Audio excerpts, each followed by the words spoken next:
चर्चा हुआ है, इस चर्चा के आधार पे हम लोग रेलवे में सुधार के लिए संघर्ष करेंगे।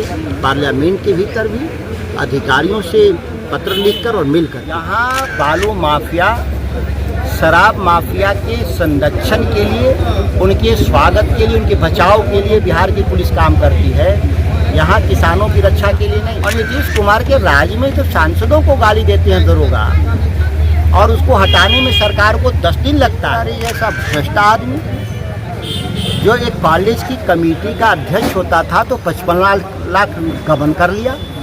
वही मिथिलेश तिवारी बक्सर शहर में 12 करोड़ का जमीन खरीदा। तो एक गवाह भी आएगा तो मैं इस्तीफा दे दूंगा, पैसा वसूली का इस्तीफा मैं दे दूंगा। मीडिया के सामने कह रहा हूँ, कोई एक भी व्यक्ति आके कह देगा कि नहीं हमने सुधाकर सिंह को किसी काम के लिए पैसा दिया। में अब्दुल्ला दीवाना, मिथिलेश तिवारी को अगर छोड़ दीजिए टूडीगंज से कि नदाव पहुँच जाइए तो नदाव पहुँच जाएंगे।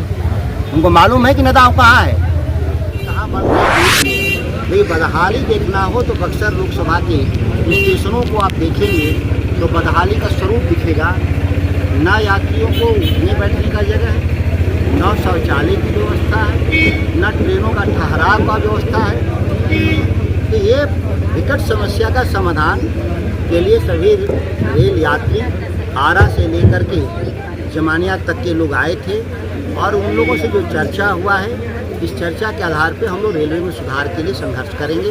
पार्लियामेंट के भीतर भी अधिकारियों से पत्र लिखकर और मिल करके।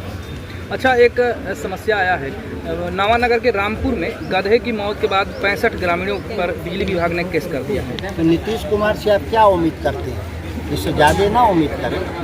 वो 65 गधा की मौत पे केवल 65 किसानों पर FIR हुआ, या ये छोटा आश्चर्य है, इससे ज़्यादा भी कर सकते हैं नीतीश कुमार के लोग। यहाँ बालू माफिया, शराब माफिया के संरक्षण के लिए, उनके स्वागत के लिए, उनके बचाव के लिए बिहार की पुलिस काम करती है, यहाँ किसानों की रक्षा के लिए नहीं। ये कोई आश्चर्यजनक नहीं है, इससे दुखद भी नहीं हो सकता। और नीतीश कुमार के राज में जो सांसदों को गाली देते हैं दरोगा, और उसको हटाने में सरकार को 10 दिन लगता है, तो ये गाँव के किसानों को तो फांसी भी लटका सकते हैं लोग। इसका विरोध होगा, और इसकी चर्चा आज हमने सुना है, और हम अधिकारियों से बात करेंगे इस पर। और जो लोग इस तरह की हरकत में शामिल हैं सरकारी अधिकारी, उस पर कठोर कार्रवाई करेंगे हम।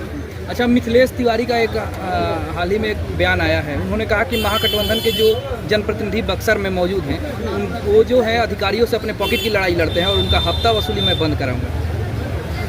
अब वो क्या कह रहे हैं हम नहीं जानते। कोई भी अधिकारी अगर वसूली ही करना होता तो मैं बिहार की कृषि मंत्री के पद से इस्तीफा क्यों देता। इस वसूली के खिलाफ हमारा संघर्ष है।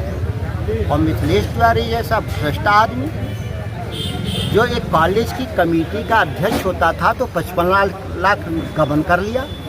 वही मिथिलेश तिवारी बक्सर शहर में 12 करोड़ का जमीन खरीदा। न्यूज हाट के लोगों ने उसको खबर चलाया तो कहा कि मैं पटना की ज़मीन खरीद करके यहाँ खरीद रहा हूँ। कोई पूछे कि पटना के तो आप रहने वाले नहीं, पटना में ज़मीन आपके पास कहाँ से आया? आप तो गोपालगंज के रहने वाले हैं। कोई किसानी का खेत बेचकर 12 करोड़ का बगर बक्सर में कोई ज़मीन खरीदे तो समझ में आता। आप तो एक बेहद ही निहायत गरीब किसान के घर थे। आप तो करोड़ रुपया भी नहीं देखे, आप 12 करोड़ का ज़मीन कैसे खरीद लिए? और ज़मीन इसलिए खरीद के घर बना रहे हैं कि यहाँ के लोगों को धमका करके सरकार के संरक्षण में वसूली करेंगे। शायद उसकी अपनी वो बात कर रहे हों। इस धरती पर अगर कोई एक गवाह भी आएगा तो मैं इस्तीफा दे दूंगा, पैसा वसूली का इस्तीफा मैं दे दूंगा। मीडिया के सामने कह रहा हूँ, कोई एक भी व्यक्ति आके कह देगा कि नहीं हमने सुधाकर सिंह को किसी काम के लिए पैसा दिया। मैं 3 पीढ़ियों से राजनीति में हूँ, और सर्टिफिकेट बिहार की जनता देती है, और मुझे दी। आपको जो सर्टिफिकेट मिला है बेईमान का, उसको आज भी इस बिहार के नागरिक बेईमान ही मानते हैं, आप हराते हैं चुनाव। जासो नदाव का सड़क जो है स्वीकृत हुआ है, उस पर भी श्रेय लेने की होड़ मची है। अब देखिए, बेगाने शादी में अब्दुल्ला दीवाना, मिथिलेश तिवारी को अगर छोड़ दीजिए टूडीगंज से कि नदाव पहुंच जाइए तो नदाव पहुंच जाएंगे। उनको मालूम है कि नदाव कहाँ है, और उनकी सांसद थे तो क्यों नहीं काम हो रहा था? और जहाँ से एमएलए हैं थे, अब तो नहीं है, हरा दिए गए। जहाँ अभी भी लड़ने के लिए उछल कूद कर रहे हैं, वहीं कुछ करके दिखा दें। हम जहाँ से एमएलए थे वहाँ तो हमको वोट ज़्यादा मिला। अगर हम अच्छा काम नहीं करते तो वोट बढ़ता मेरा, घटता? हमारा तो उस इलाके में वोट बढ़ गया। और जहाँ आप थे एमएलए वहाँ हार क्यों गए? आपका वोट कैसे घट गया? इसी तरह से फालतू और मिथिलेश तिवारी का राजनीतिक वजूद गोपालगंज में कहीं होगा थोड़ा बहुत, बक्सर में तो कुछ है नहीं। यहाँ तो पार्टी के चलते कुछ वोट मिल गया, उनके नाम से कौन जानता है उनको।